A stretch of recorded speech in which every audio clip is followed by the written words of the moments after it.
Oi, tudo bem? Eu sou o Gustavo, eu sou empreendedor, sou apaixonado por empreendedorismo e essa paixão me faz com que eu queira passar isso para as outras pessoas, essa vivência que eu tive. Eu tive a sorte de ter muitos mentores que me ajudaram muito no meu caminho sempre que eu precisava.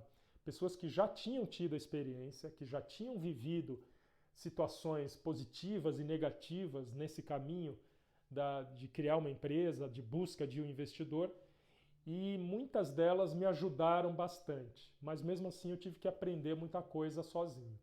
Então a minha ideia é passar esse meu conhecimento, é passar essa minha experiência para que você que tem esse objetivo de construir uma empresa do zero ou de pegar sua empresa que já existe e levar para um próximo patamar, levar para um crescimento e por conta disso precisar atrair um investidor para sua empresa, eu quero te ensinar esse caminho.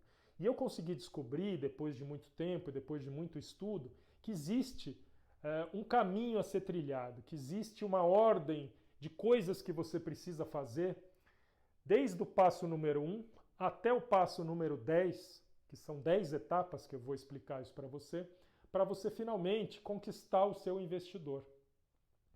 Hoje eu vou passar para vocês um cenário um pouco mais resumido, a gente vai conversar aqui por volta de 1 hora e futuramente, logo em breve, eu vou lançar um curso onde a gente vai poder se aprofundar muito mais em cada uma das etapas. Cada etapa tem vários passinhos que a gente precisa dar. Eu tenho 51 anos e comecei a minha jornada aos 46. Então eu levei 46 anos estudando como que eu ia entrar de cabeça nessa piscina. Antes disso, eu vivi durante mais de 20 anos a vida de executivo em grandes empresas. E sempre fui um apaixonado pelas histórias dos empreendedores, daquelas pessoas que faziam as suas empresas, que começavam do nada e que construíam grandes histórias. E a minha grande frustração no mundo corporativo, como executivo, era poder fazer os projetos, mas não ter construído a minha própria empresa. E chegou o momento da minha vida que eu repensei toda a minha história de vida, pensei muito sobre o propósito do que eu estava fazendo aqui e, enfim, resolvi empreender. Abri uma empresa em 2012 e resolvi lançar um produto inovador no mercado de bebidas, que é um mercado onde eu tinha bastante experiência, afinal tinha trabalhado numa grande empresa de refrigerantes, eu tinha sido o diretor de marketing dessa empresa.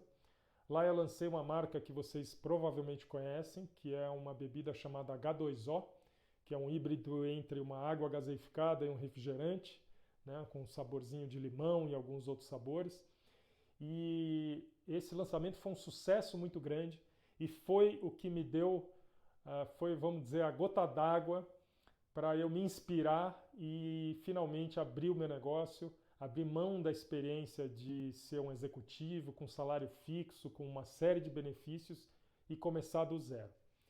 Preocupado com a saúde da filha, um ex-diretor de uma grande marca de bebidas desenvolveu aqui no Brasil a sua versão de um produto que já começa a virar moda lá fora.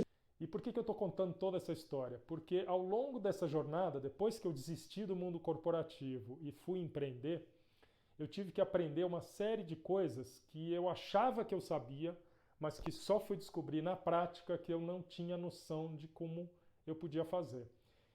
Pelo tempo que eu demorei para tomar coragem, vocês podem imaginar como eu me preparei, como eu estudei, como eu fui em fazer cursos, como eu assisti palestras. E mesmo assim, durante a minha jornada, a melhor experiência que eu tive foi aprender na prática. E um dos grandes obstáculos que eu percebi foi a parte financeira. É o que tira o sono da maioria das pessoas que são aspirantes a empreendedores ou que já estão empreendendo ou que têm uma ideia na cabeça e querem implementar. É a falta de dinheiro disponível ou é o medo de não conseguir o dinheiro para colocar o negócio de pé. Eu tinha juntado um dinheiro como executivo, mas eu tinha uma vida com despesas, filhas, colégio, uma série de comprometimentos que a gente vai juntando ao longo da vida e um padrão de vida elevado, porque eu tinha conquistado uma posição bacana nas empresas onde eu trabalhei. Então, para mim, na verdade, o grande desafio foi abrir mão desse conforto financeiro para começar do zero uma empresa e ter que conquistar toda uma parte básica do rendimento mensal para pagar as contas. E isso é que, na verdade, é o que mais me tirava o sono. Então eu sabia desde o início que eu ia precisar sobreviver durante alguns meses e logo depois conseguir atrair um investidor para a minha empresa. E é sobre isso que a gente vai falar aqui hoje. Então, se você está nessa jornada ou está querendo entrar nessa jornada e tem essa dificuldade de lidar com essa dúvida, como é que eu vou sobreviver durante os próximos meses e como é que eu vou investir na minha empresa se eu não tenho recurso suficiente? Eu aprendi a fazer isso na marra, levei muito tombo. Não é uma jornada fácil, não é uma jornada tranquila. A maioria das pessoas que empreendem tem as suas vidas transformadas e a satisfação de fazer isso, independente do resultado final, geralmente é muito grande. Claro que a gente vai passar por vários problemas juntos, claro que a gente vai passar por muitas dificuldades, tanto na vida profissional como na vida pessoal. E eu vou falar sobre isso um pouco também, como lidar com essa questão da sua vida pessoal, continuar enquanto você está colocando na rua o seu novo filho, né? O seu novo projeto, o seu novo sonho. Então, o que a gente precisa pensar? Como é que eu vou organizar essas etapas de forma que eu consiga ajudar você da melhor forma possível? Nós vamos começar pela etapa número 1. Agora, antes disso, quais são as vantagens e quais são as desvantagens de você ter um investidor? Bom, as vantagens mais claras são: você vai capitalizar a sua empresa. O que significa isso? Você vai ter mais dinheiro no caixa, vai te permitir investir em todas aquelas coisas que serão necessárias para o seu crescimento, como, por exemplo, contratar uma equipe que vai ajudar a sua empresa a crescer mais rápido, como, por exemplo, fazer um marketing para você chegar nos seus consumidores mais rápido, como, por exemplo, investir em algum ativo que é necessário para você fazer a empresa entregar um produto para o seu consumidor final, uma cozinha, uma frota, uma fábrica, investir num software, investir em hardware. Tudo isso, o investidor vai fazer com que você consiga ganhar muito tempo, ganhar musculatura, antes da sua empresa ter capacidade de financiar isso sozinho. Então essa é a principal vantagem do investidor. Mas existem outras vantagens. Se você tiver um bom investidor para a sua empresa, você vai conseguir ter muito mais do que o dinheiro que ele vai pôr na sua empresa. Você vai ter dele uma série de aprendizados por conta da experiência que ele vai trazer para a sua empresa. Você vai ter dele uma série de abertura de portas dos contatos que ele vai trazer da vivência dele, que não necessariamente são os mesmos que o seu. Você vai ter uma disciplina que ele vai te colocar para te ajudar que a gente chama de tocar o bumbo da empresa, muito parecida com a disciplina que um personal trainer te dá quando você vai querer emagrecer e não consegue a disciplina de fazer isso sozinho. Então, muitas vezes o seu investidor é aquele personal trainer que está falando para você chegar nas metas todo mês. E você vai ter a satisfação de poder debater com alguém que tem uma cabeça diferente da sua, todas essas estratégias e os planos que você quer implementar na sua empresa. Então essas são as principais vantagens. Uma outra vantagem importante também é que esse investidor, ele vai provavelmente te ajudar a chegar nas próximas rodadas de investimento. Isso a gente vai falar mais tarde, que são as etapas que existem nesse mundo do empreendedorismo com investidores. Você vai começar com um tipo de investidor e assim vai evoluindo para atrair diferentes tipos de investidores à medida que a sua empresa vai crescendo. Mas se você tem um bom investidor logo no começo, ele vai te ajudar a conquistar o segundo, terceiro, quarto investidor, seja um fundo de investimento, pessoa física ou um grupo de investidores, ou até um parceiro. Por quê? Porque é interesse dele fazer com que a sua empresa cresça. Então, se ele realmente for um parceiro, aquele bom investidor, ele vai te trazer tudo isso como vantagem. Ele vai te ajudar a atrair equipe para trabalhar na sua empresa. E muitas vezes é uma dificuldade no começo, né? A gente tem que vender o nosso sonho para aquela pessoa que a gente quer atrair para trabalhar com a gente. E não é fácil você vender o sonho simplesmente contando o sonho na teoria e ainda não ter uma história para comprovar. Tendo um investidor, muitas vezes essa etapa você já ganha tempo nela, porque a pessoa que você quer atrair, a hora que ela vê o investidor, ela vai perceber que ele vai ter condições de pagar um salário ou de pagar uma comissão sobre uma venda variável, que seja, mas vai dar muito mais segurança para você começar a construir a sua equipe, que é algo que a gente vai falar também mais para frente. Agora, quais são as desvantagens de você ter um investidor? Como todo casamento, você vai ter que abrir mão de alguma coisa. Não existe parceria, não existe casamento sem que cada parte abra mão de alguma coisa para que a parceria funcione. No caso do investidor, qual que é a primeira coisa que você tem que abrir mão? Da sua plena autonomia, 100% decidindo tudo sozinho, sem ouvir ninguém. Então a primeira coisa que você vai ter que fazer é aprender a ouvir, muito mais do que falar, e tentar encarar isso de forma positiva. Quanto mais você aprender a ouvir, mais a sua experiência pode ser acelerada e mais você vai poder implementar coisas que você não aprendeu, mas que a outra pessoa está te trazendo. Voltando para as desvantagens. Relacionamento. Se esse investidor não tiver a mesma sintonia que você, tanto na parte estratégica, ou seja, daquele sonho de longo prazo, da ideia de construir um negócio da forma que você imagina, como nas mínimas coisas do dia a dia, de relacionamento, isso vai causar uma série de problemas.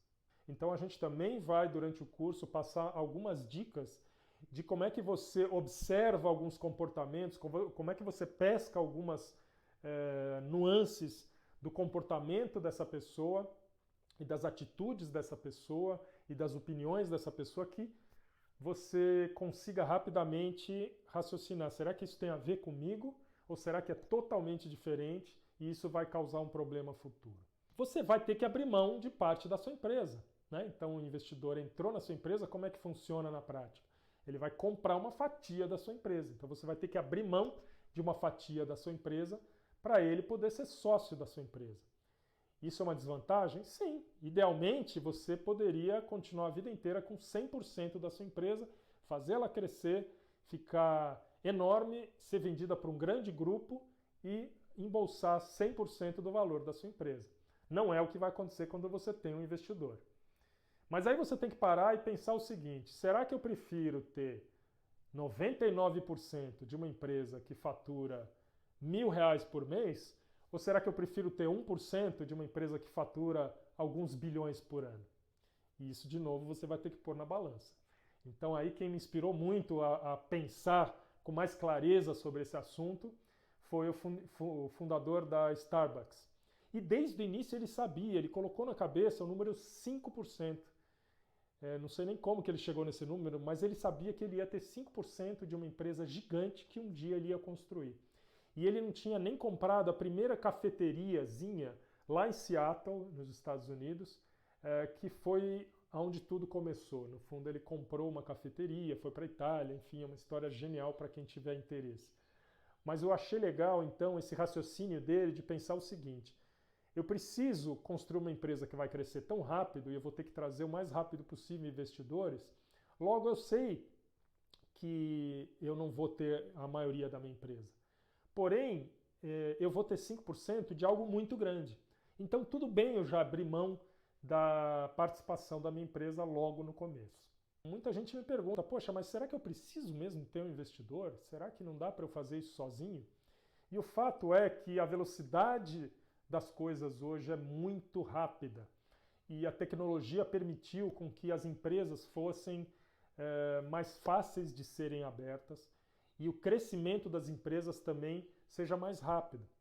Né? Você não tem muitas barreiras usando a internet para crescer a sua empresa que você tem no mundo físico. Então, por conta disso, a competição entre as empresas que estão surgindo é muito maior. E a consequência disso é que se você não crescer de forma rápida, você vai acabar tendo muita dificuldade em manter a sua empresa viva. Então, aí é que entra a necessidade de ter um investidor. Aqui a gente vai aprender os passos para chegar numa mesa de negociação com esse investidor. a gente vai aprender a negociar com ele e a gente vai aprender o que é necessário para ter um contrato assinado e uma TED na conta da sua empresa dentro de um espaço máximo de 6 meses. E a gente vai falar de todas essas etapas para chegar lá. Qual que é a etapa número 1, que é a mais importante? É determinar aonde você quer chegar. O que eu vou fazer com você é te mostrar o caminho, é te mostrar a estrada, é te mostrar quais são os desvios mais importantes que você vai ter que fazer, quais são os maiores buracos no meio do caminho, quais são as maiores pedras, os obstáculos. E para isso eu vou te explicar como você vai desviar. Porém, não adianta nada a gente falar da estrada se nenhum de nós soubermos aonde que a gente quer chegar no final. Então, esse lugar de destino, que pode ser um destino de longo prazo, é o primeiro passo que a gente precisa conversar sobre ele e ter muito claro, antes de começar qualquer coisa. Muitas dúvidas que eu percebo que os meus amigos têm, que as pessoas que me procuram pelas redes sociais em busca de respostas nessa jornada de empreendimento, de empreendedor, têm, muitas perguntas são: eu não sei o que eu devo fazer. Eu não sei que ramo que eu devo atuar, eu estou em dúvida e muitas vezes isso acaba deixando as pessoas travadas e não conseguindo dar os seus primeiros passos. Então, até para a gente resolver essa questão, é importante dar um passo anterior e pensar o que você de fato quer lá na frente. E muitas vezes você não vai ter muito claro o que é, mas você vai provavelmente ter muito claro o que você não quer. Então a gente vai fazer um exercício inicial do passo número 1, que é: aonde que eu quero chegar? E para isso faz sentido a gente colocar um pouquinho a mão na consciência e pensar sobre a motivação que nos faz estar aqui acordando todos os dias e fazendo o que a gente faz. Como que a gente chega nesse propósito de vida? Como que a gente chega nessa nossa missão que a gente tem aqui na Terra?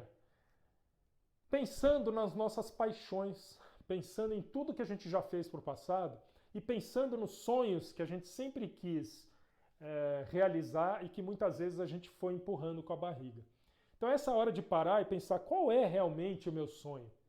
Será que eu conquistei tudo o que eu gostaria de conquistar? Será que eu não estou indo atrás do meu sonho porque eu estou colocando barreiras na minha própria mente que me impedem abrir esse caminho para chegar lá? E muitas vezes sim, muitas vezes nós colocamos travas mentais que nos impedem de pensar maior, de pensar num sonho possível. E para isso, uma dica que eu dou é a gente começar a olhar em volta e ver exemplos de pessoas que fizeram aquilo que a gente teria o sonho de fazer. Eu, por exemplo, sempre me inspirei, sempre olhei, sempre li, sempre assisti a história de pessoas que foram grandes empreendedores. Desde pessoas tipo Henry Ford, né, que foi um mega transformador da vida das pessoas, até pessoas mais próximas da nossa realidade, como fundadores da Natura ou da Ambev, pessoas que me inspiraram no mundo da tecnologia, como os Bill Gates e os Steve Jobs da vida, os Elon Musks. Então eu sempre busquei entender muito bem como essas pessoas começaram. E isso muitas vezes é muito rico, porque se você olhar lá atrás, o comecinho de cada um deles, muitas vezes você vai perceber que são pessoas exatamente como você, com as mesmas dúvidas que você tem hoje, com as mesmas limitações que você tem hoje, com as mesmas dificuldades financeiras ou até muito maiores do que você tem hoje. Pessoas como Geraldo Rufino, para quem não conhece, dá um Google e procura. Pessoas, às vezes, não famosas e próximas da minha realidade. Então, amigos que construíram empresas que eu admiro e que eu fui buscar entender como é que eles começaram, isso me inspirou muito para tirar essas amarras, para tirar essas barreiras que a gente coloca impedindo de pensar maior, e começou a me dar liberdade de pensar: poxa, se esses caras fizeram, por que eu também não posso fazer? Então a primeira coisa que a gente precisa fazer é entender a nossa missão de vida, o nosso propósito maior, o nosso sonho de longo prazo. Eu quero ser um empresário com uma grande empresa que vai transformar a vida de muitas pessoas? Ou eu quero simplesmente ter uma vida mais calma e poder ter um negócio que vai sustentar esse meu padrão de vida muito mais humilde, porém justo e confortável, mas sem grandes transformações na vida de milhares de pessoas. São sonhos completamente diferentes. E os dois estão totalmente dentro da sua verdade, é você que vai escolher ele. E quanto mais verdadeiro você for nesse momento, melhor, porque é uma conversa de você com você mesmo. Muitas vezes eu fazia até uma brincadeira no espelho, olhando para mim mesmo e conversando, né? Olhando aonde que eu queria chegar e pensando que tipo de dificuldade que eu vou encontrar, que tipo de risco que eu vou correr, e entendendo também, fazendo um pouco um exercício de futurologia, simulando uma situação mental em que dentro de 5 anos eu tivesse numa situação muito ruim. Vamos dizer que tudo deu errado, a minha empresa quebrou e eu estou com uma dívida gigantesca.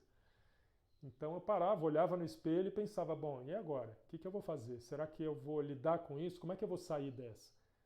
E até isso é importante, quer dizer, sonhar grande pensando no todo positivo que isso vai trazer e sonhar grande, mas pensar também no negativo que isso pode trazer. E o grande segredo é que a jornada para chegar lá, muitas vezes, e se você for analisar a história de muitos grandes empreendedores, muitas vezes essa jornada ela é muito mais, ela vai te trazer muito mais alegria, muito mais felicidade, muito mais prosperidade do que propriamente o destino. Tanto é que a maioria desses grandes empreendedores traçam um destino que quando eles chegam lá, eles já não estão mais pensando naquele destino, eles já no meio do caminho foram traçando novos destinos e sempre isso vai alimentando eles à medida que o tempo vai passando. Então, se você não tiver essa mentalidade de curtir a viagem e ficar só pensando em chegar no destino, você muitas vezes vai ter um estresse que vai te dominar, você vai ter uma negatividade que vai te dominar e que vai sugar suas energias. Então, sim, você tem que ter o destino claro no início de onde que você gostaria de chegar, porém, você tem que ter muito claro desde o início que o caminho vai ser um prazer, que o caminho vai ser uma diversão, que vai ser um aprendizado, independente do resultado final. A quantidade de gente que teve 2 ou 3 ou 4 histórias de falência, de quebrar a empresa, de se dar muito mal e depois uma 3ª, 4ª ou 5ª vitória estrondosa, é muito bacana. De novo a história do Geraldo Rufino, né? Dá um Google, procura ele no YouTube, ele conta isso num TEDx e ele conta em várias palestras a quantidade de vezes que ele quebrou e como ele mentalmente lidou com isso. Se eu quebrei, eu posso começar de novo. Agora, o que eu aprendi nessa jornada que eu quebrei? O que me levou até aqui, mesmo tendo tido um resultado desastroso financeiro? Qual foi a bagagem que eu trouxe? Então, essa conversa você vai ter. Hoje a gente vai parar por aqui no módulo 1 e depois, lá na frente no curso, a gente vai aprofundar muito mais de que forma, quais ferramentas eu posso usar para melhorar esse meu pensamento, para abrir mais a minha mente e realmente ter claro qual que é o destino que eu quero chegar. Sempre que você vai ouvir grandes empreendedores, eles vão falar do sacrifício que eles passaram. Agora, esse sacrifício, ele vai ser muito tranquilo de você fazer no momento que a gente pular para o passo 2. E qual que é a etapa 2? É você determinar qual que é a sua grande paixão, qual que é a sua grande aptidão, qual que é aquele assunto que você sente aquela tranquilidade de quem parece que nasceu para isso. Muitas vezes a gente acaba caindo num mercado, a gente acaba caindo num segmento ou num tipo de profissão porque a gente nem sabe como foi parar lá, né? Muitas vezes a família de médicos acabou fazendo a cabeça daquele menino que virou médico, mas a grande paixão dele é tocar violão. E quem sabe ele tendo um negócio de música ou tendo um negócio onde ele vai poder ser produtor ou mesmo até um artista, um músico, ele não vai estar muito mais satisfeito, ele vai estar muito melhor preparado para prosperar no sentido mais amplo, né? Prosperar não só financeiramente, mas prosperar com essa tranquilidade de saber que está fazendo aquilo que é realmente a sua paixão, de saber que está fazendo aquilo que parece que você nasceu com essa missão para aquilo. E toda vez que você encontrar isso, às vezes vai demorar para você encontrar, os sacrifícios eles ficam mais tranquilos de você passar.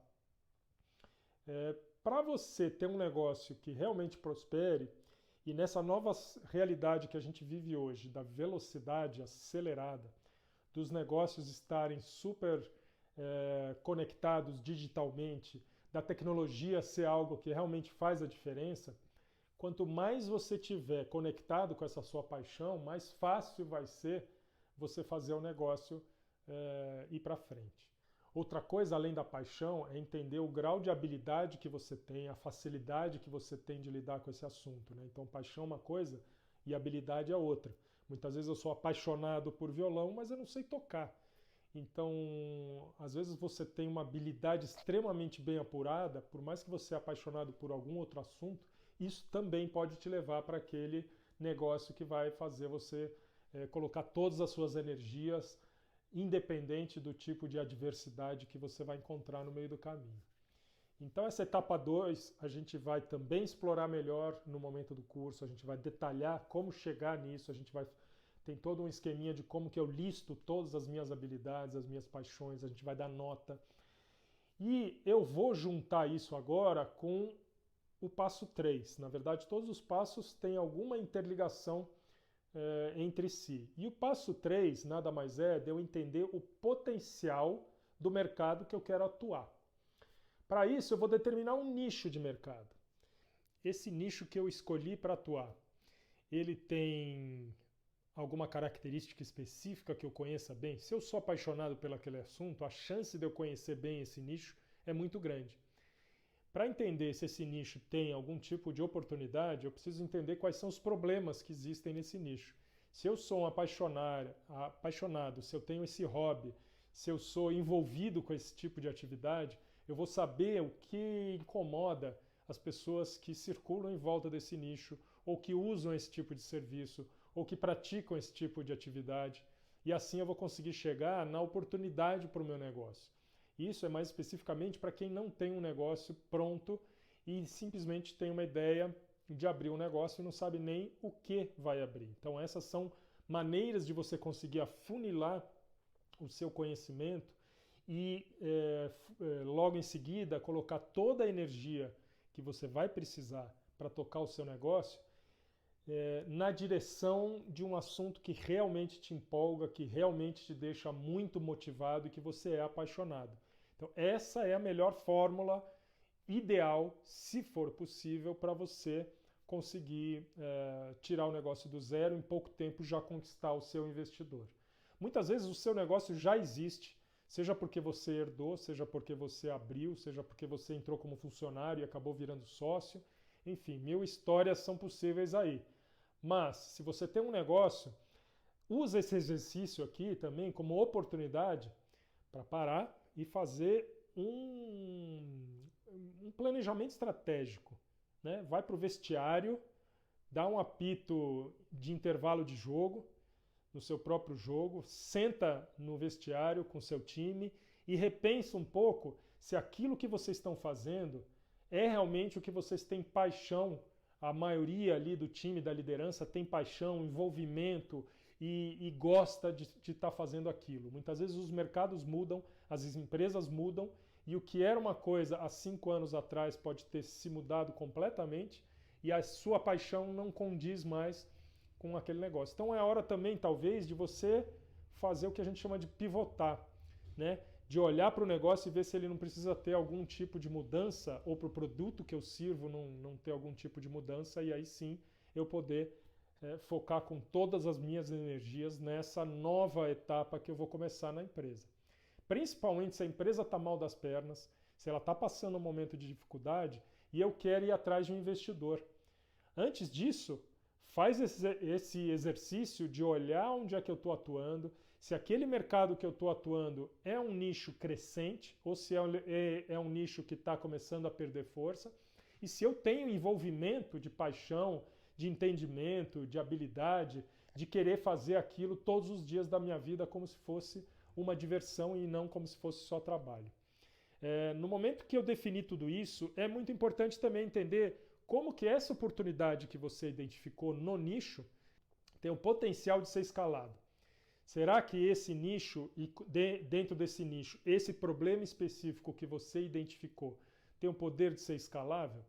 Vamos pegar o exemplo do Uber. O Uber identificou que dentro do nicho de transporte urbano, as pessoas tinham várias alternativas para se transportar, ou com carro próprio, ou com transporte público, ou a pé, ou de bicicleta, enfim. E eles identificaram o seguinte: existe um problema nesse mercado e a solução desse problema pode ser extremamente escalável. Então, a solução que você vai dar para um problema num nicho, ela precisa ser escalável para você ficar atrativo para o investidor. Não adianta nada você descobrir uma solução fantástica para um problema muito específico e que tem 100 pessoas que fazem uso daquele produto ou daquele mercado que você quer atuar no país inteiro. Aquilo vai ser um business completamente diferente disso que a gente está falando, de construir um negócio para ir atrás de um investidor. Bom, qual que é a etapa número 4? É justamente depois de entender o problema, entender como que eu vou solucionar o problema. Quais são as formas que eu tenho de solucionar esse problema. De alguma forma as pessoas estão convivendo com ele hoje. Então, na época do Henry Ford, as pessoas se transportavam por cavalo. Qual que era o problema que elas tinham no transporte? Muitas delas, a grande maioria, não se dava conta que elas tinham um problema de ter que chegar mais rápido nos lugares, de não ter problemas aí com os cavalos que tinham que tropeçavam, caíam e se machucavam e interrompia a viagem. Você só para pensar nesse problema quando alguém te traz uma solução nova. Então, analisa o problema que as pessoas vivem hoje no seu mercado. Isso é um exercício de análise mesmo. Se a gente olhar de forma muito superficial para um segmento de pessoas, para um segmento da nossa vida cotidiana, muitas vezes a gente não vai enxergar um problema que está ali, que poderia ser solucionado de forma diferente, mas que alguém foi lá, descobriu uma forma melhor de fazer. Quer ver um exemplo muito bacana para isso? Eu duvido que alguém aqui, há 10 anos atrás, sentia um problema seríssimo de conseguir andar de um lugar para o outro dentro da cidade, porque tinha os mapas e tinha soluções já existentes. Mas quando você se deparou com um aplicativo, como por exemplo um Waze da vida, onde você consegue identificar qual é o melhor caminho, qual é o tempo que você vai levar para chegar lá, qual é o trânsito que vai estar lá, quais são as rotas alternativas, você passa a não conseguir mais dirigir ou conviver num dia a dia na sua cidade sem ele. E era um problema que aparentemente você nem enxergava que você tinha. Outro, as músicas que a gente tem disponível hoje nos nossos celulares, nos aplicativos. Se a gente parar para pensar, quem viveu um pouquinho mais vai saber disso, né? Você tinha aquela fita cassete que gravava aí no máximo 20 músicas por lado, tinha que trocar o lado. E aí a Sony lançou na década de 80 um negócio chamado Walkman, que era um fone de ouvido acoplado a um aparelhinho que tocava essa fita. Então a grande revolução era você ter, sei lá, 40 músicas no seu bolso ou na sua sacola quando você fosse viajar ou andar de ônibus ou andar na rua. E de repente chega um Steve Jobs e fala, bom, a partir de hoje você vai poder ter 1000 músicas. E depois vai chegar um Spotify e vai falar, não é 1000, você pode ter a música que você quiser, a hora que você quiser, simplesmente ao alcance de um clique, né? Então, para você entender a oportunidade, um problema que algum tipo de comportamento de um produto, de um serviço, de um público sofre, você precisa analisar com esse olhar de entender o que não necessariamente está óbvio e o que eu poderia fazer diferente. E quanto mais próximo você tiver desse mercado, mais fácil vai ser você identificar isso. Geralmente as dificuldades que você encontra naquela atividade vão te levar para isso, tá? Bom, aí a gente tomar uma aguinha aqui que já estamos avançando. Mas e aí, estão gostando? Essa a ideia é essa troca bem informal e isso ser uma jornada que a gente vai levando cada vez mais, detalhando mais até conseguir trocar. Depois eu vou querer ouvir muito do feedback de vocês sobre tudo isso e poder ir melhorando esse conteúdo. Se você entendeu muito bem o problema, você vai conseguir melhorar o tipo de solução que você vai poder trazer. Você vai ter mais alternativas de solução. E aí entra a tecnologia. Hoje em dia, a tecnologia pode revolucionar a forma, e está revolucionando a forma como a gente encara os problemas. E às vezes coisas impossíveis viram completamente normais, né? Anteriormente impossíveis viram completamente normais. Então isso nos dá dois aspectos. Um lado que fica muito mais fácil você fazer um brainstorm e criar coisas mirabolantes e malucas. E o outro lado da moeda disso é que por conta de você ter tanta solução, às vezes as pessoas acabam se travando porque é muita possibilidade que a gente pode trazer para lançar um produto novo. O fato é, não existe mais a situação de você ter uma desculpa, de você ter barreiras de entradas em segmentos que sejam qualquer eles, para lançar um produto, para lançar um serviço, para abrir a sua empresa.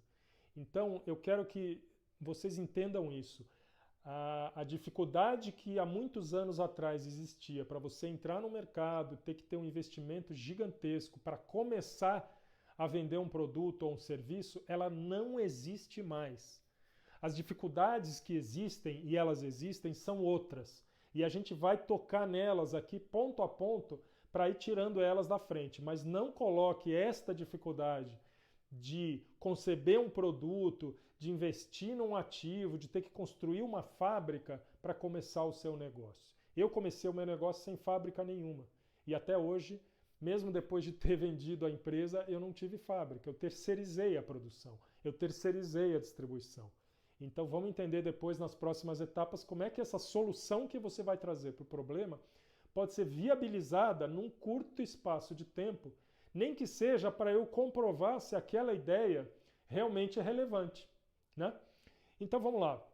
Se eu pensei que tecnologia pode ser a grande solução, eu tenho que sempre estar analisando de que forma as pessoas estão usando a tecnologia naquele segmento e como que eu posso trazer alguma coisa de novo e oferecer para as pessoas.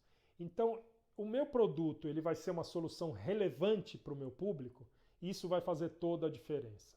Muitas vezes a gente fica encantado com a solução, com o produto, com a tecnologia que a gente inventou, mas ela é de fato relevante para o consumidor final?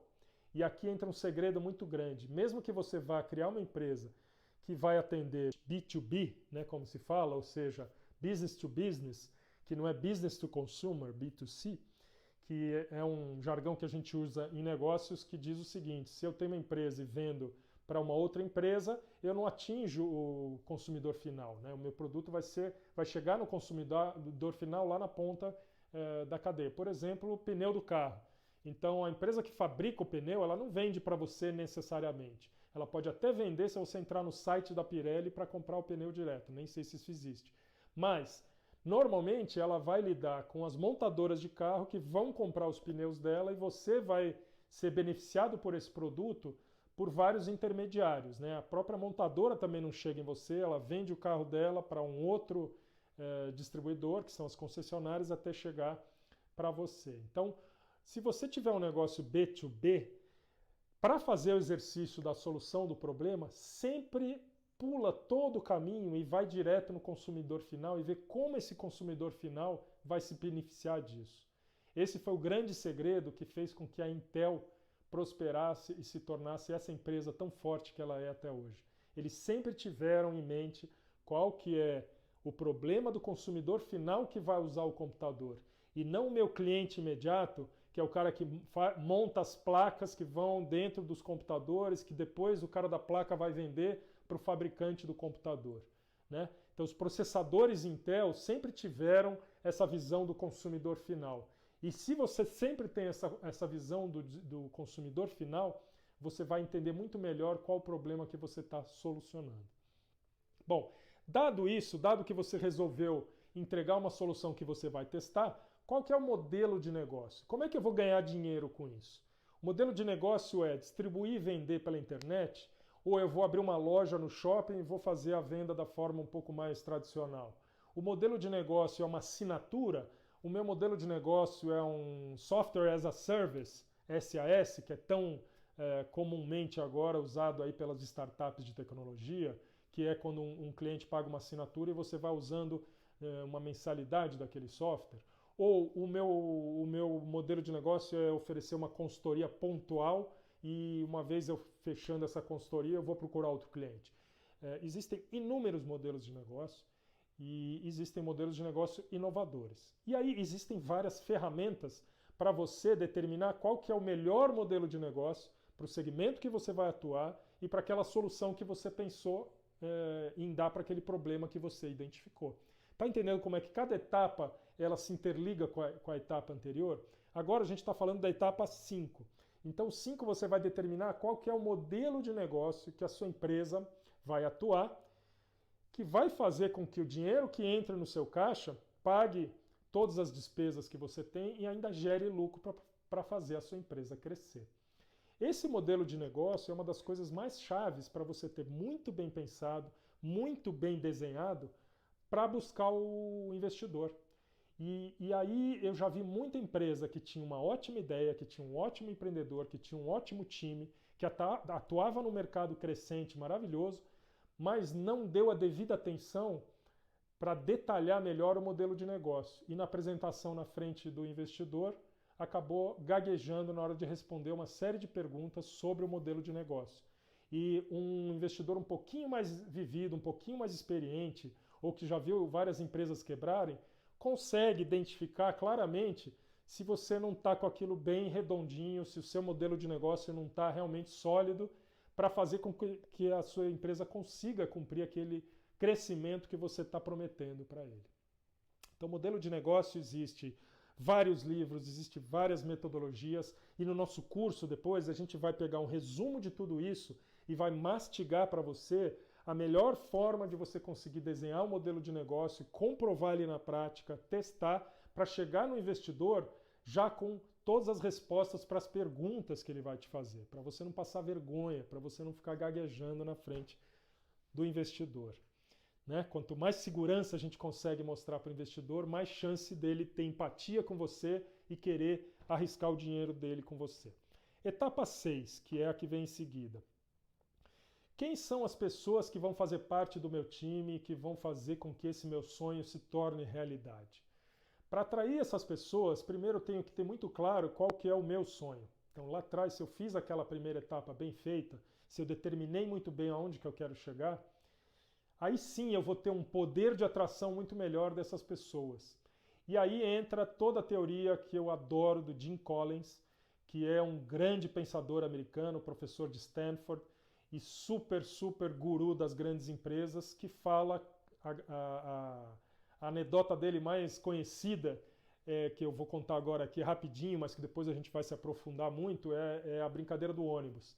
Então ele fala o seguinte: as boas empresas, aquelas empresas que foram construídas para durar, built to last, são as empresas que conseguiram pegar um ônibus e colocar as pessoas certas nos assentos certos antes de ligar o motor do ônibus e acelerar para determinar o destino que esse ônibus ia levar essas pessoas.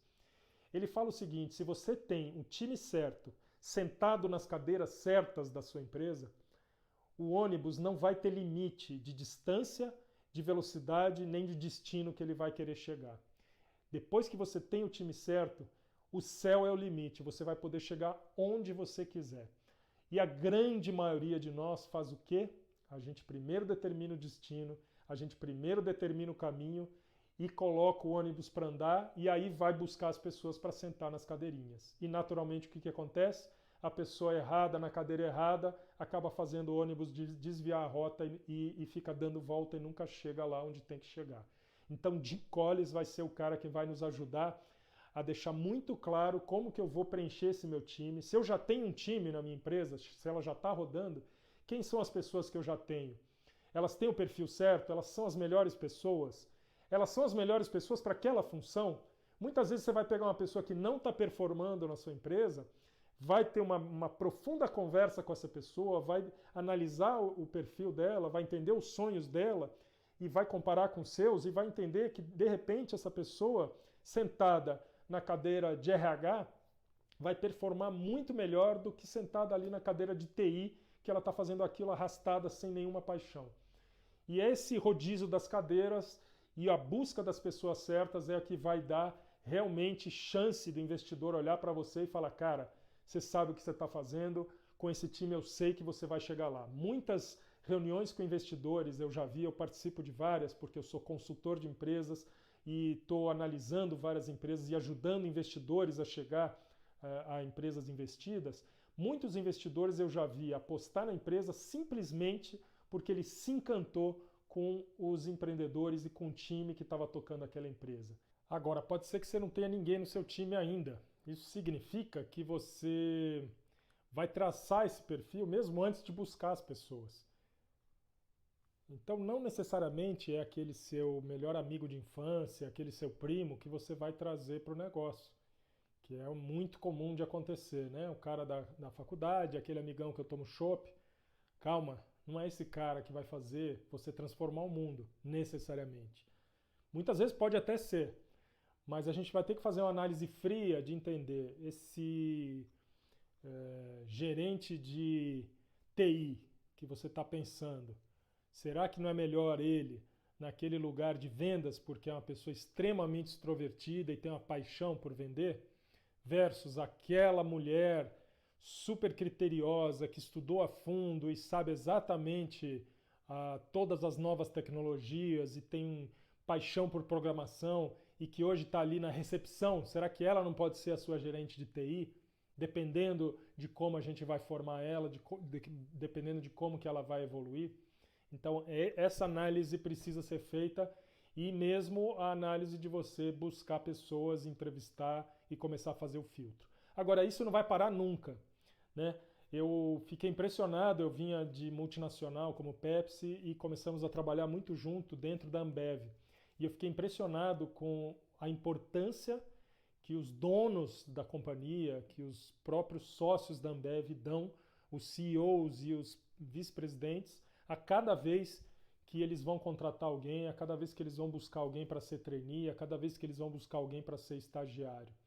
Eles pessoalmente fazem questão de entrevistar essas pessoas, eles pessoalmente vão analisar. Por quê? Porque eles sabem da importância das pessoas certas nos lugares certos. Não é à toa que eles usaram o próprio Jim Collins como consultor muitas vezes no começo lá de toda a história deles, que é maravilhosa. Bom, vamos para o passo 7 então? Vamos andar para frente? No passo 7, vamos começar a pensar no investidor. Quem que é esse investidor que eu vou buscar? Como que eu vou buscar esse investidor? Antes de sair correndo, fazendo o PowerPoint, marcando ligação, falando com um amigo do tio, do irmão, do cunhado, da vizinha que é investidor, que é cheio da grana, que poderia colocar dinheiro no meu negócio, a gente vai parar e a gente vai ter um módulo inteiro, super detalhado, para entender quais são os tipos de investidores que existem. Existem perfis completamente diferentes de investidores.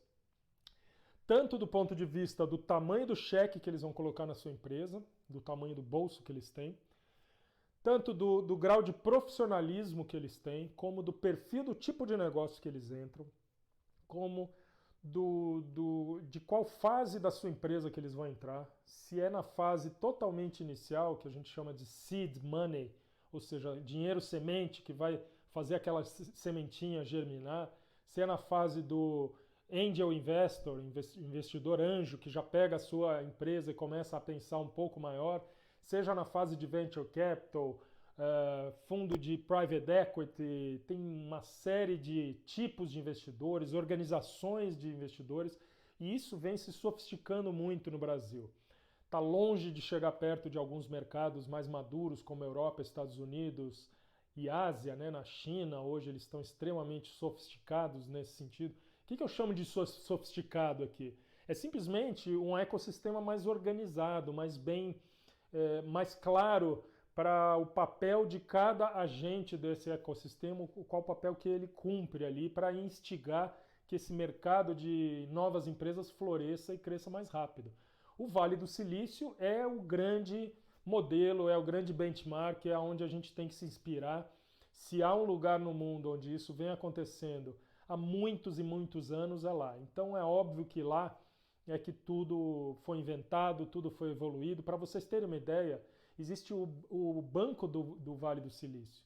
E esse banco foi criado porque, na época, algumas pessoas perceberam que não existia nenhum banco com perfil de olhar os empreendedores em fase inicial e conceder empréstimos ou fazer financiamento de capital de giro e assim por diante. Então, hoje existe um banco que já está começando a virar internacional, que só atende o perfil de investidor em começo de carreira e depois mesmo nas fases seguintes. Então, esse ecossistema no Brasil está começando a amadurecer. Eu diria que ele saiu da fase de engatinhar, ele já está dando os seus primeiros passos, ele está começando a chegar perto da puberdade. Tem um longo caminho a percorrer. Mas agora é a hora de você, que simplesmente é visto pela sua família como um sonhador, um maluco, que tem uma ideia, que vai arriscar tudo, de começar a mostrar que você tem condições de profissionalizar essa sua aventura maluca, como os outros devem estar te chamando. Quanto mais me chamavam de maluco, mais eu falava, opa, acho que eu estou no caminho certo. Né? Porque um louco, um maluco só com sonho é apenas um louco. Agora, um louco com resultado começa a ficar perto de um gênio. Né? Os grandes gênios empresariais sempre foram tidos como loucos. Só que no momento que ele começa a trazer resultado, na hora que ele começa a empregar gente, transformar indústrias, ele começa a ser visto como gênio. E está na hora de você começar a dar esses primeiros passos. E qual que vão ser os primeiros passos? Pegar o sonho e começar a colocar numa ordem, numa sequência lógica e muito bem pensada. E a primeira coisa é você entender quem são esses investidores. Qual é o perfil deles? E aí sim é que eu vou conseguir bolar uma estratégia, traçar uma estratégia dependendo do segmento que eu estou, da fase da empresa que eu me encontro, para chegar no investidor certo, e aí entender quais são os caminhos que eu tenho para chegar neles, nos investidores, só para depois a gente começar a falar do momento realmente da reunião, do discurso, de como que eu vou vender o meu negócio para esses investidores. Tá? Bom, além disso, né, do mercado estar ficando mais evoluído, você tem uma série de fontes de informação hoje no Brasil. Você tem uma instituição que para mim que sempre está na vanguarda de tudo, que chama-se Endeavor. Se você não entrou, entra lá, endeavor.org.br. É uma organização internacional e que no Brasil ela cresceu muito.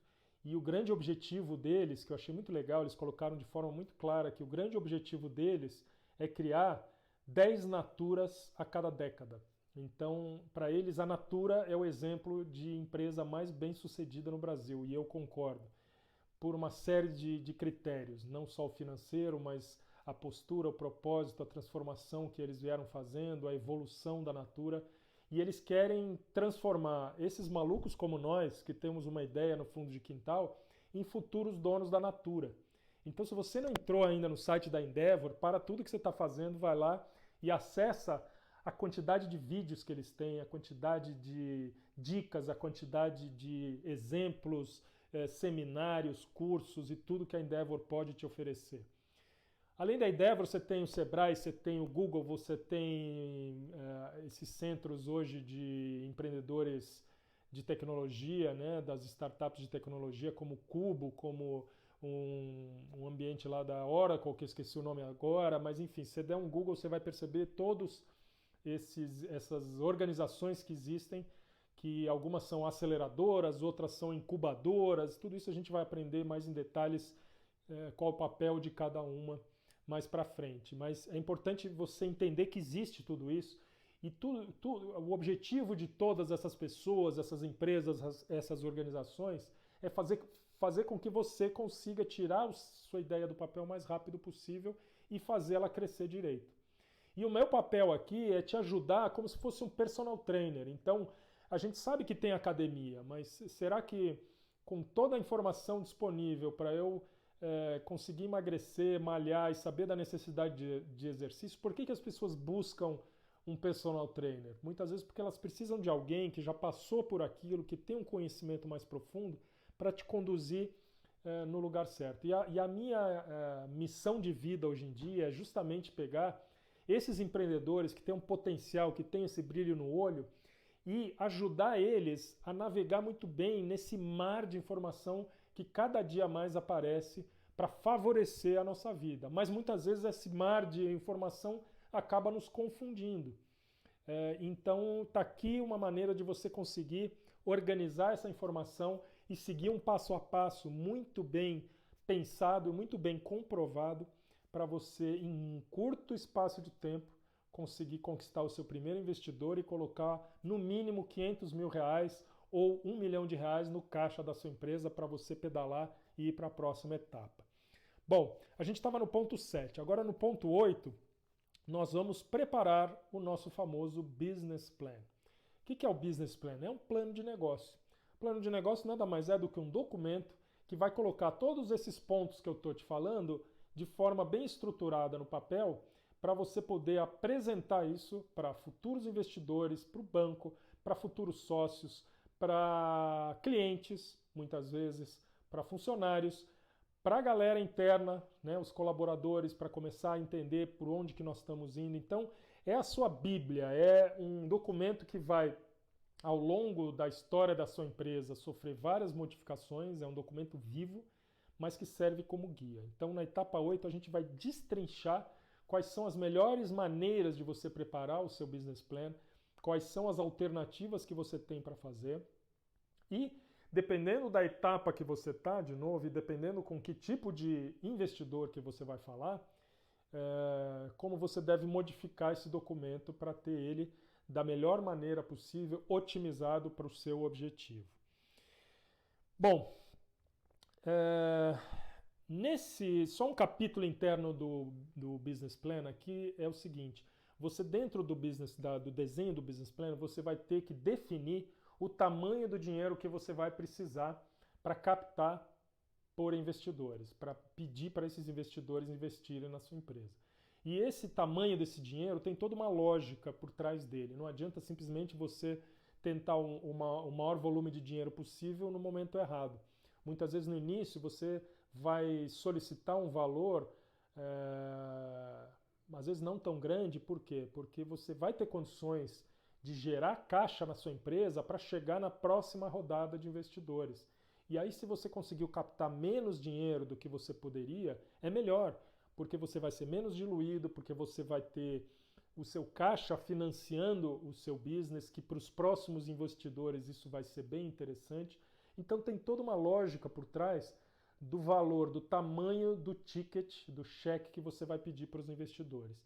E também tem toda uma lógica para você determinar por quanto tempo que você vai precisar usar esse capital.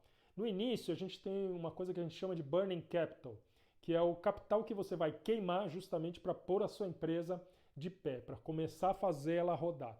Então, é muito comum que esse capital inicial que você vai pedir para o seu primeiro investidor vai ser usado para justamente esse burning capital, né? Você ainda não tem muita receita, você tem zero de receita, mas você já começa a ter despesas e custos. Então você vai começar no prejuízo, é natural. Mas por quanto tempo que eu preciso desse dinheiro para poder me preparar para ir atrás de um investidor com um perfil um pouco diferente desse primeiro? Ou seja, a segunda etapa sempre vai ser diferente da primeira. Esse tempo, geralmente, a gente sugere que sejam 18 meses. Por que 18 meses?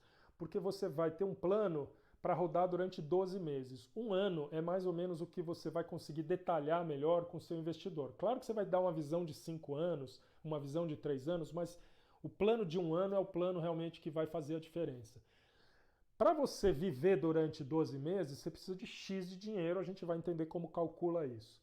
Só que você sabe que você terminou o 12º mês, você não sai de um dia para o outro e consegue o novo cheque do novo investidor da nova rodada. Você, no mínimo, precisa mais 6 meses. Para isso, então, você já vai solicitar um valor que é suficiente para você fazer a sua empresa sobreviver a 18 meses. E aí sim você tem essa flexibilidade de conseguir buscar o segundo investidor. E para trás também você vai ter um prazo que é importante prestar atenção. Então não adianta hoje eu colocar 12 meses para frente mais os 6 meses de captação, porque se hoje eu não tenho nenhum investidor em vista, eu tenho um tempo também para chegar nesse primeiro investidor. Então geralmente para trás eu também vou ter que contar mais ou menos uns 6 meses aí. Então a gente vai entender como fazer todos esses cálculos, vai entender por onde que são esses caminhos para começar de fato a contactar os primeiros investidores. E esse processo muitas vezes vai correr em paralelo, tá? A gente não vai ficar esperando a primeira etapa acabar na prática para depois começar a segunda e assim por diante. Então, enquanto eu estou fazendo meu business plan, eu já iniciei a etapa de busca desse investidor, que é justamente uma prospecção, como se eu fosse fazer uma venda para um cliente. Eu vou prospectar, eu vou entender quem são, eu vou começar a esquentar essa relação até eu chegar e conseguir marcar uma reunião e finalmente fazer uma apresentação. E aí depois vem a etapa, que é a etapa 9, que é a etapa da negociação. Então eu cheguei na frente do investidor, eu cheguei lá numa bancada que vai analisar o meu negócio, vai avaliar e vai determinar se ela tem interesse ou não de seguir adiante no meu negócio. O que eu vou ter que fazer nessa etapa? Eu vou ter que evitar alguns riscos, algumas armadilhas, eu vou ter que tomar muito cuidado para não ser extremamente diluído, eu vou ter que tomar cuidado para não supervalorizar a minha empresa. Então vamos lá, se eu supervalorizar a minha empresa antes da hora, ou seja, na primeira rodada, eu consegui atrair o investidor e por algum motivo justificar para ele que minha empresa vale 5 milhões, quando na verdade ela deveria valer só 2, e ele comprar essa ideia, aparentemente você vai sair super feliz porque você vai ter vendido uma fatia pequena por um valuation muito mais alto. Porém, o que vai acontecer na próxima rodada? O investidor que chegar para a próxima rodada vai olhar para trás e vai falar, peraí, mas essa empresa agora vale 6 milhões e vocês já fizeram a primeira rodada por 5? Ou às vezes, pior ainda, a empresa vale 3, ela saiu de 2 e está ótima, ela subiu para 3 ou para 4, dobrou de valor e está abaixo do valor que você avaliou da primeira vez. Isso vai fazer com que o seu primeiro investidor fique extremamente desmotivado porque o dinheiro dele desvalorizou. E isso vai fazer com que o novo investidor fique tentando desvalorizar a sua empresa porque ela não cresceu, ela não aumentou de valor suficientemente para que ele se atraísse por ela para projetar qual vai ser a valorização futura. Então, olha o tipo de cuidado e o tipo de armadilha que a gente tem que, tipo de cuidado que a gente tem que tomar para não cair nesse tipo de armadilha, para você fazer o processo ocorrer de forma muito mais suave e muito mais pensando que nem xadrez mesmo, na qual que é o movimento que eu tenho que fazer hoje para na quarta, quinta jogada eu estar bem preparado. Então, nessa etapa 9, a gente vai procurar minimizar todos esses riscos. Claro que isso você só vai aprender na prática, você só vai conseguir fazendo. Muitas vezes a gente desvaloriza demais a empresa no primeiro investidor, perde uma fatia muito grande, isso é muito comum de acontecer. Muitas vezes a gente está naquela ansiedade, a gente acha que ninguém vai colocar dinheiro na nossa empresa e quando a pessoa vem com valor qualquer, a gente já aceita logo de cara porque a gente acha que é a única oportunidade que a gente vai ter. Então, tudo isso a gente vai viver na prática, mas dá para a gente antecipar tudo que a gente já aprendeu nessa jornada e o que as melhores cabeças pensantes desses outros mercados evoluídos já ensinaram. E é isso que eu quero passar para vocês. Bom, a última etapa, etapa 10, é a etapa de assinatura, a etapa onde a gente vai colocar tudo isso no papel. Tem um documento chamado Term Sheets, que vai acontecer entre a 9 e a 10. Você terminou a negociação ou está na fase final da negociação, geralmente você vai escrever um documento, que é um documento não vinculante, que na verdade nada mais é do que colocar essa conversa de forma escrita, formalizar essa conversa, para determinar que tipo de minuta eu vou ter que escrever, né? Quais são as condições, e aí tem uma série também de aprendizados que a gente vai ter que detalhar de contrato para não cair em armadilhas que prejudiquem o empreendedor. O meu papel aqui é defender o empreendedor, mas é importante que você também se coloque no lugar do investidor. Se você conseguir ter essa maturidade de vestir um chapéu de investidor e entender que tipo de coisa que ele gostaria que você, como empreendedor, oferecesse para ele, que tipo de garantia, que tipo de ressalva ele gostaria de ver nesse contrato, isso vai fazer com que a sua conversa com ele fique muito mais fácil. Porque no final, as melhores negociações são feitas por aquelas pessoas que já viveram muitas vezes essa situação. E elas acabam sendo muito mais tranquilas do que pessoas menos experientes. E o que eu quero passar para vocês é justamente você ganhar algumas etapas, comer algumas etapas com a experiência que eu tive e que eu vi acontecer. E assim você vai, obviamente, ter que aprender na pele também, mas já sabendo muitas possibilidades da coisa ir para um caminho que depois você vai se arrepender, vai querer que fosse diferente. Bom, na última etapa, então, o que é mais importante? Mais importante é o conhecimento técnico. Então, nós vamos ter que entender de contrato. Não é agora que a gente vai detalhar isso, e isso é a última etapa do nosso curso. E provavelmente, ao longo do tempo, a gente vai ajudando você a começar a ficar mais especialista nos termos técnicos de contrato. Mas essa etapa é muito importante, e essa etapa é que garante a TED na conta no final desse período e fazer você pegar esse dinheiro, contratar gente, comprar equipamento, desenvolver software, fazer marketing, colocar vendedor na rua e fazer essa empresa crescer e realmente começar a realizar esse sonho. Vocês não imaginam, para vocês que estão me ouvindo e que nunca empreenderam ou que ainda não começaram o negócio, para aqueles que já começaram vão concordar comigo.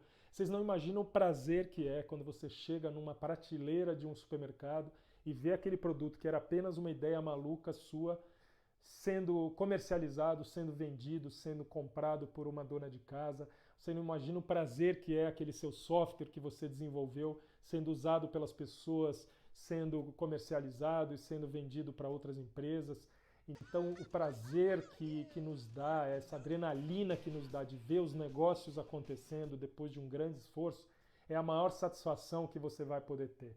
E, de novo, durante a jornada, a gente vai ter que aprender a extrair o maior prazer de toda essa jornada e não ficar totalmente ansioso só pensando em chegar no final dela. Porque aí o que vai acontecer? Você vai ser um cara, às vezes, até com dinheiro no bolso, próspero financeiramente, mas vazio em termos de propósito, vazio em termos de satisfação pessoal, não vai ter uma vida feliz, de repente vai ter destruído a sua família, vai ter separado o seu casamento. Isso é muito comum acontecer.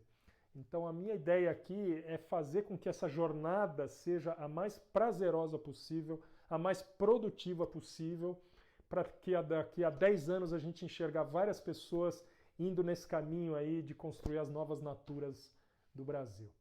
Espero que esse material tenha servido para você entender um pouco melhor o caminho e conto com você para continuar me acompanhando, para continuar compartilhando o meu material, para continuar acessando lá os meus canais nas redes sociais, para a gente dividir esse conteúdo. Eu tenho o costume de ler todas as mensagens, de responder todas as mensagens, e adoro quando vem perguntas, quando vem mais dúvidas e vou trocando essas informações. Então fica super à vontade a mandar aí as suas perguntas e se precisar se aprofundar em alguma dúvida, me procura lá nos directs do Instagram, do Facebook, do YouTube e do LinkedIn que a gente bate um papo, tá bom? Boa sorte e vamos pra frente. Valeu, galera.